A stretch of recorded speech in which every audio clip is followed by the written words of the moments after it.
aux internautes d'Abidjan.net ce jeudi 18 juin 2015, nous recevons le ministre ivoirien du Commerce, M. Jean-Louis Billon. Monsieur le ministre, bonjour. Bonjour. Merci d'avoir accepté de répondre sans détour aux préoccupations de vos concitoyens. Et pour mener le débat, je suis accompagné de M. Eric Adenga du quotidien Le Patriote. Bonjour, Eric. Dans un premier temps, nous invitons tout le monde à suivre une vidéo que nous avons réalisée, un micro-trottoir sur les préoccupations des Ivoiriens. On reviendra juste après pour les commentaires.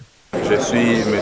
Bounebra Kevin, je suis chargé d'études à la Caisse d'épargne. Alors, la question que j'aimerais poser au ministre Jean-Louis Billon, c'est de savoir quelles sont les différentes actions que le ministère, l'État mène pour pouvoir organiser les commerçants.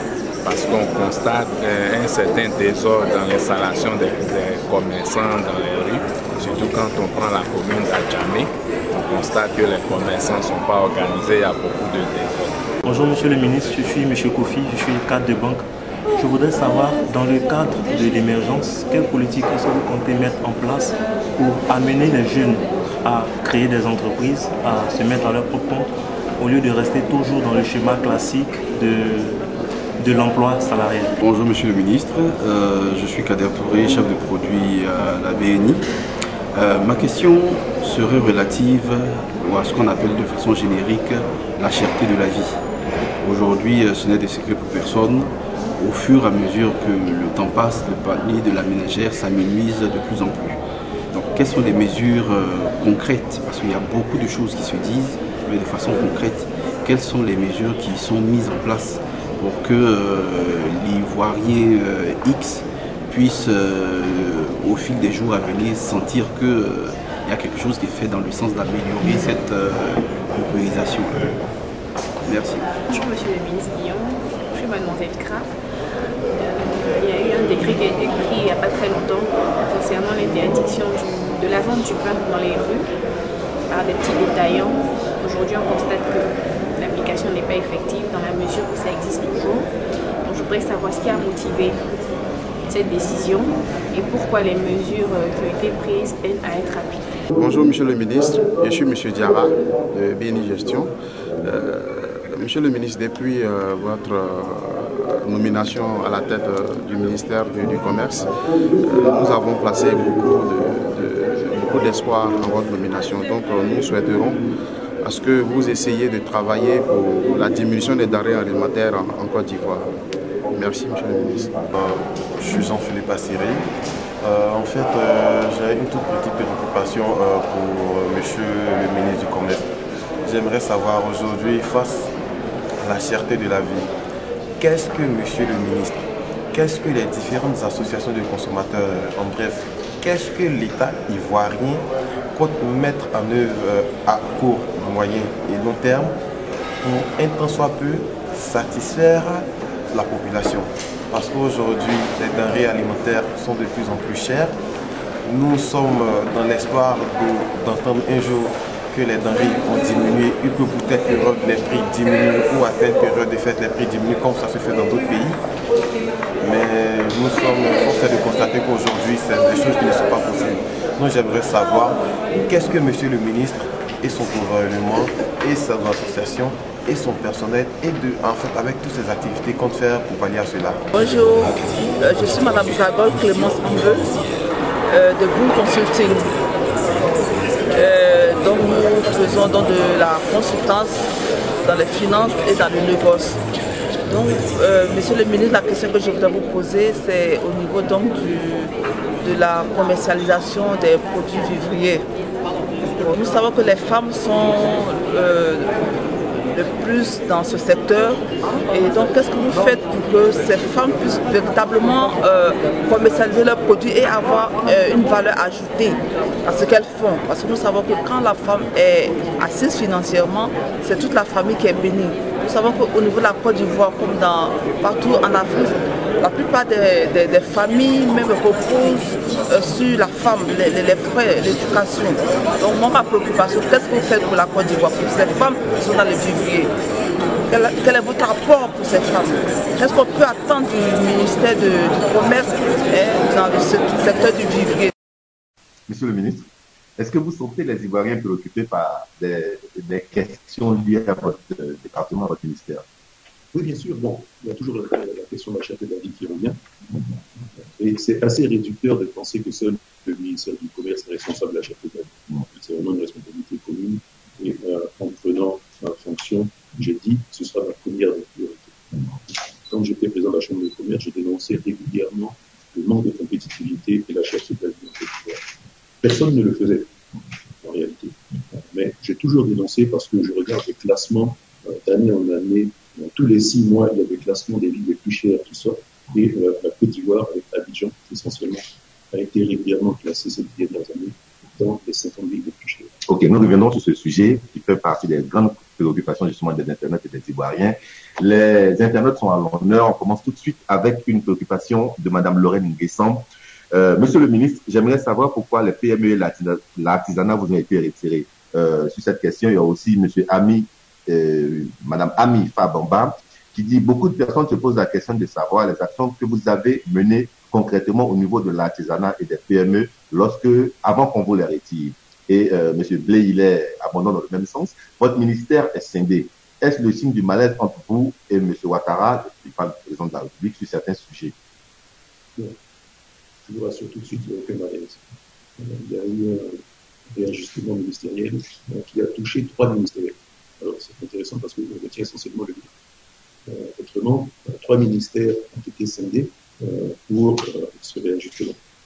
En ce qui concerne l'artisanat et les PME, c'est un ministère, c'est un département pour lequel j'ai consacré beaucoup de temps pour mettre de nouvelles lois qui n'existaient pas, une loi sur les PME, une loi pour les artisans, le code de l'artisanat, et un plan pour la promotion et le renforcement des PME. Ce plan va être déroulé. Donc tout ce travail a déjà été fait et les artisans pourront mieux parler de ce que nous avons fait pour eux que moi-même. Et je pense que lors de la passation de services, nous avons rendu un vibrant hommage en nous disant que pour la première fois, il avait été défendu. Appuyé, et j'espère que désormais on prendra plus en compte les artisans qui représentent 12% de la richesse nationale, 25% de la population active, donc c'est la plus grande partie des employés en Côte d'Ivoire, mais qui ne représentent que ces 12%-là. Et il faudrait qu'ils puissent représenter beaucoup plus. Pour les PME, nous avons à peu près 50-60 000 PME en Côte d'Ivoire. Le plan Phoenix doit porter ce nombre à plus de 120 000 PME. Si nous n'avons pas de PME compétitives, nous n'avons pas de grandes entreprises compétitives non plus. Et la Côte d'Ivoire pêche sur sa compétitivité dans l'économie. Alors, nous sommes en train de travailler sur un plan stratégique pour la compétitivité de notre économie avec l'OCDE.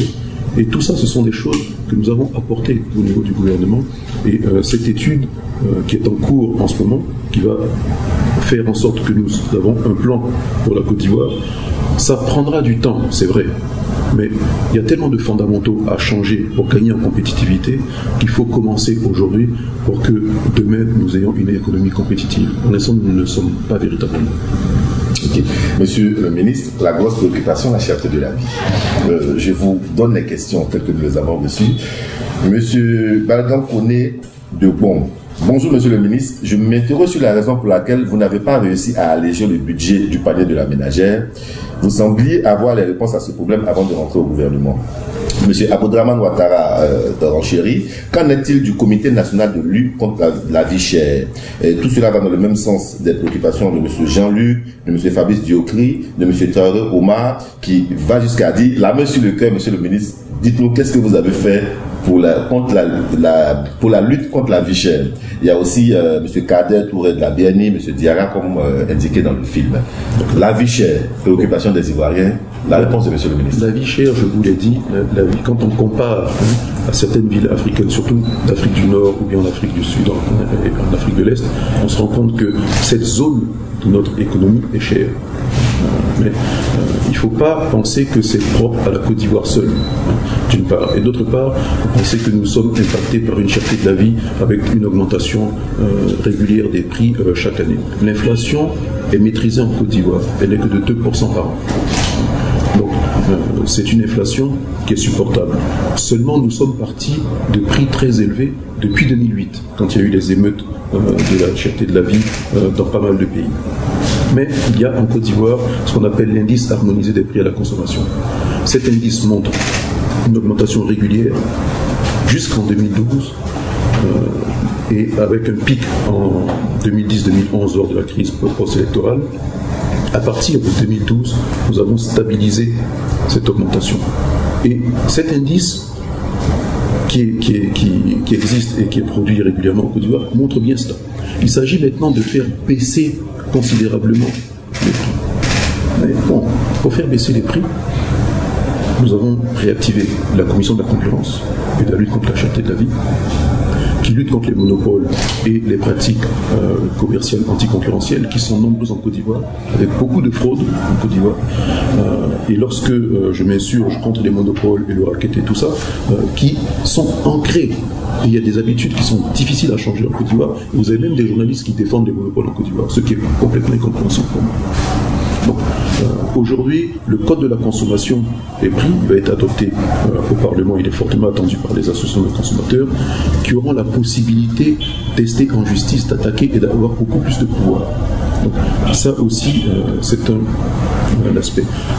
Ensuite, le ministère du Commerce est essentiellement un ministère de contrôle. On pense souvent que la régulation se fait par le contrôle. Les textes existent. Ensuite, il faut contrôler pour éviter toutes les fraudes et les magouilles que nous rencontrons régulièrement, malheureusement, avec des produits frauduleux qui rentrent sans payer les droits et les taxes, mais qui sont vendus très cher. Je vous ai parlé de la compétitivité de l'économie ivoirienne. Nous ne sommes pas compétitifs. Le prix du transport de marchandises en Côte d'Ivoire est un des plus chers au monde. À un moment donné, il était le plus cher. Quand il s'agit de transporter du port d'Abidjan dans le périmètre de la ville d'Abidjan, nous avons la tonne kilométrique la plus chère du monde. Donc nous attaquons à ces phénomènes-là. Ça va prendre du temps, mais à partir du moment où ils sont identifiés, il faut clairement les combattre et dérouler les programmes que nous avons pour arriver à améliorer cette compétitivité et faire véritablement baisser les prix. Sinon, c'est peine perdue de croire que vous allez pouvoir baisser les prix. Certains se préoccupent des femmes du vivrier. Il n'y a pas de transport spécifique pour le vivrier, et le vivrier est transporté de façon trop chère. Quand vous allez Bord-Champ, il y a un prix abordable.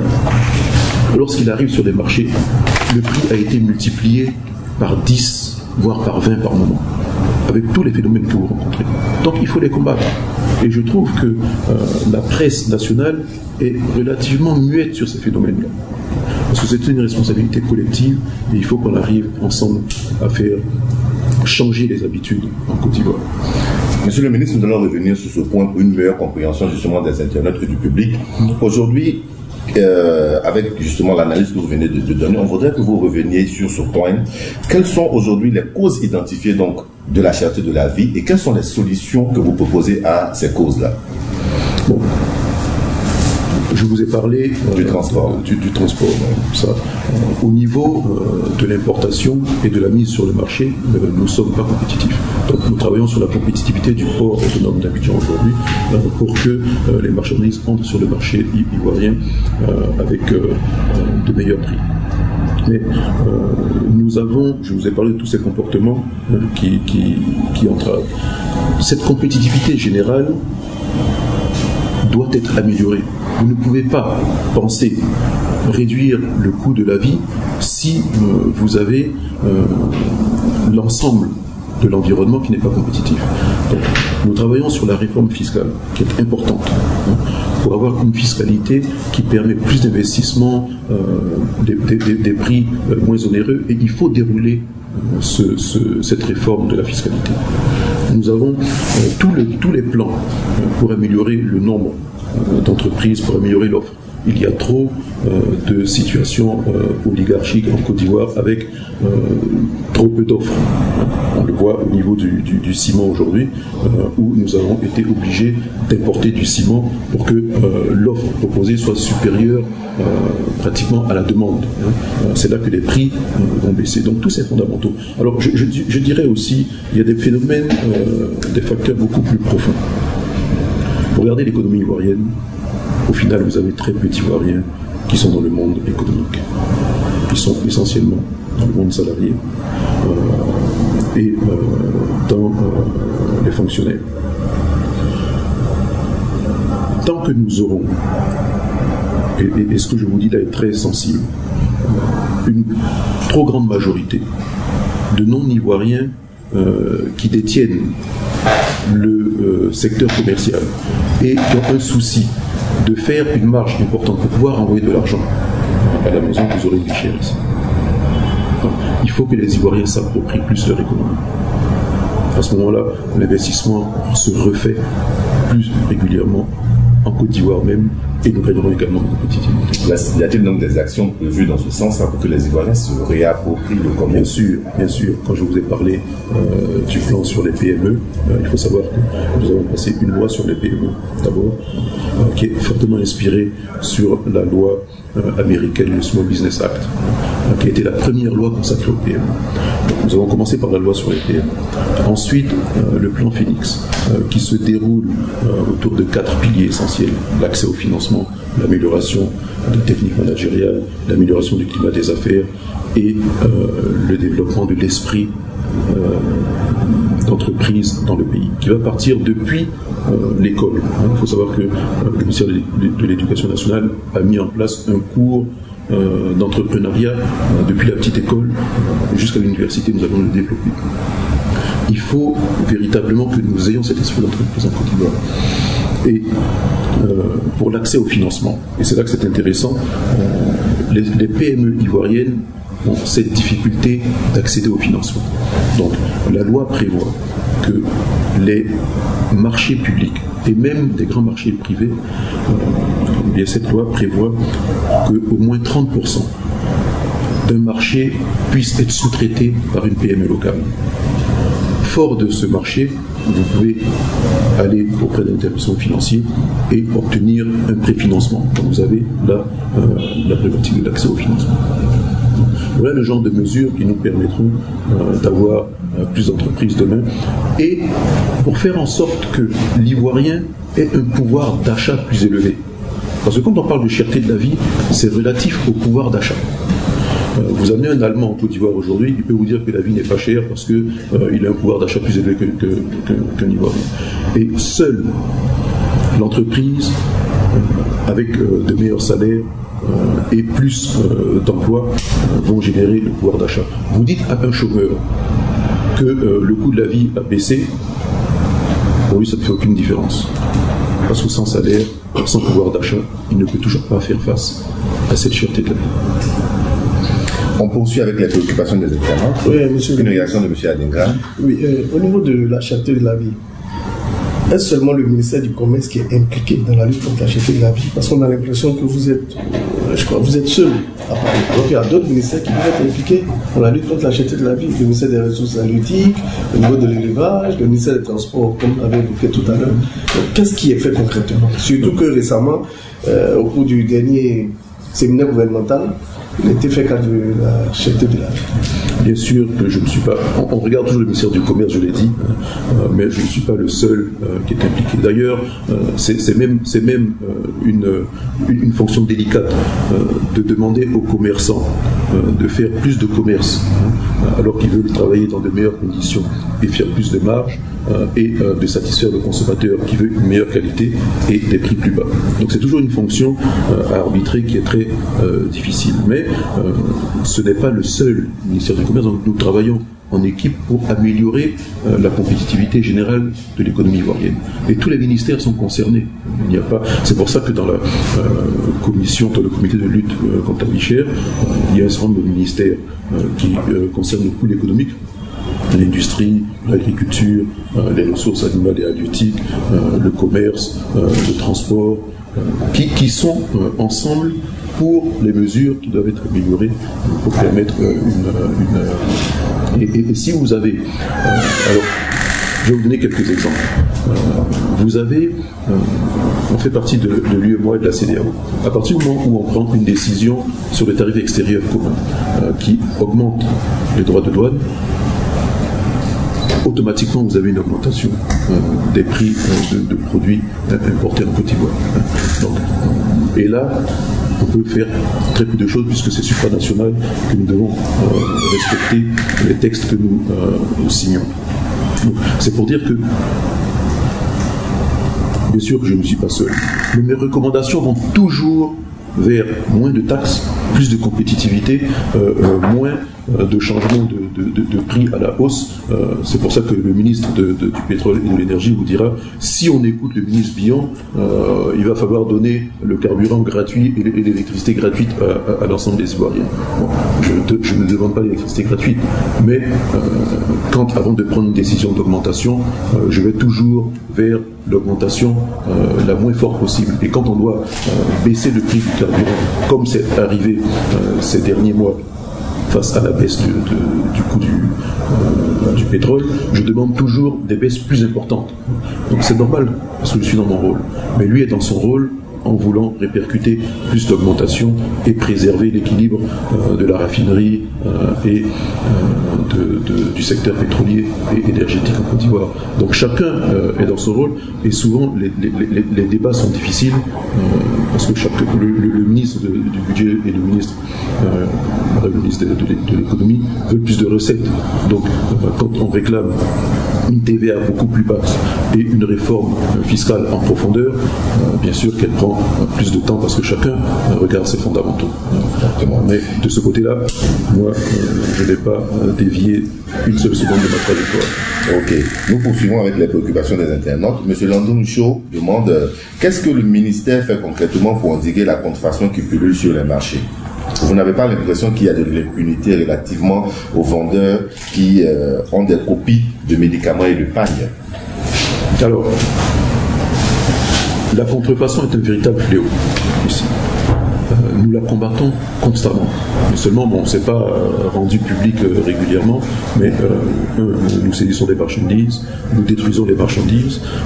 Mais je dirais que nous n'avons pas suffisamment de moyens à notre disposition, et même vous avez trop de personnes impliquées là-dedans. Et ça, je l'ai dénoncé. Je dis, vous avez des personnes impliquées même dans les services publics. Autrement, c'est pas possible de voir autant de marchandises frauduleuses rentrer si vous n'avez pas une partie de personnes qui sont supposées les contrôler, la douane, des personnes au cordon douanier du ministère du Commerce, qui sont de connivence avec les fraudeurs. Donc, nous devons combattre à la fois faire la police dans nos services et faire la police dehors.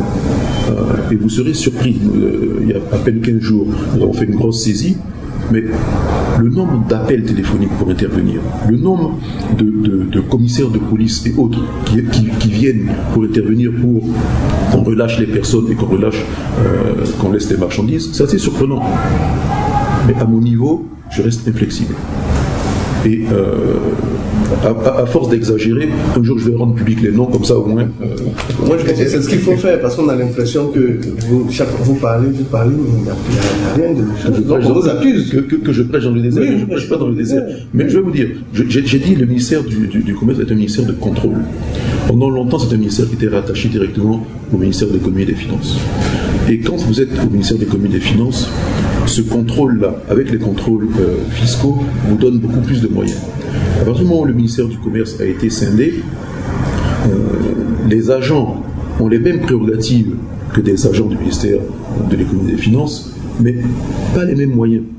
Or, il faut les moyens. Nous avons une quinzaine de gendarmes, mais 15 gendarmes pour couvrir l'ensemble du territoire, vous voyez que c'est faible. Nous sommes obligés de demander l'assistance dans les brigades de gendarmerie à l'intérieur du pays, mais qui ne sont pas affectés au seul commerce. Donc là aussi c'est difficile. Mais c'est une responsabilité collective. Je dis, c'est pour ça que dans tous les pays du monde, le ministère du Commerce ne le fait pas tout seul. Les associations de consommateurs seront plus fortes avec le code de la consommation et pourront nous accompagner dans la procédure et de contrôle et de dénonciation. Mais vous, quand vous voyez des pharmacies par terre, avec le marché Roxy, connu de magasins, avec des magasins de pharmacie complètement illégales, qui prospèrent, On les démantèle une fois. Elles se réinstallent. On les démantèle une deuxième fois. Elles se réinstallent. Et vous avez des consommateurs qui disent mais on en a besoin parce que c'est moins cher que la pharmacie normale. Mais c'est faux, parce qu'elles tuent plus vite. Tout simplement. Et franchement, de ce côté-là, vous aussi, vous avez une responsabilité pour que ça puisse faire la première page des journaux, interpeller les consommateurs pour dire voilà les comportements qu'il faut éviter. Autrement, seul, on ne peut pas y arriver. Je le dis en toute honnêteté, dans tous les pays du monde, quand vous avez affaire à la contrefaçon, elle est dénoncée par tout le monde. En Côte d'Ivoire, il y a encore beaucoup trop de complicité. Et là, comme j'ai dit, je reste inflexible là-dessus, mais seul, on ne peut pas y arriver. Il faut que tous les services prennent leurs responsabilités. Monsieur le ministre, vous avez répondu à un pan de la préoccupation du prochain internaute, M. Martin Castillo, mais je vous la pose quand même. L'on vous connaît comme chantre de la bonne gouvernance quand vous étiez à la Chambre de commerce. Et aujourd'hui, que faites-vous concrètement pour lutter contre la corruption présumée des agents contrôleurs du ministère du Commerce? Alors, je lutte contre ça en permanence. J'ai relevé à plusieurs reprises des directions entières dans mon département. De mauvaises habitudes ont été prises en Côte d'Ivoire depuis de nombreuses années. Ces habitudes perdurent. En ce qui me concerne, je reste inflexible là-dessus. Chaque fois que nous trouvons des personnes coupables, ces personnes sont relevées, sanctionnées. De mon côté, ça ne fait aucun problème. Mais beaucoup de commerçants trouvent leur compte aussi dans le flou et les arrangements qu'ils peuvent avoir avec certains agents.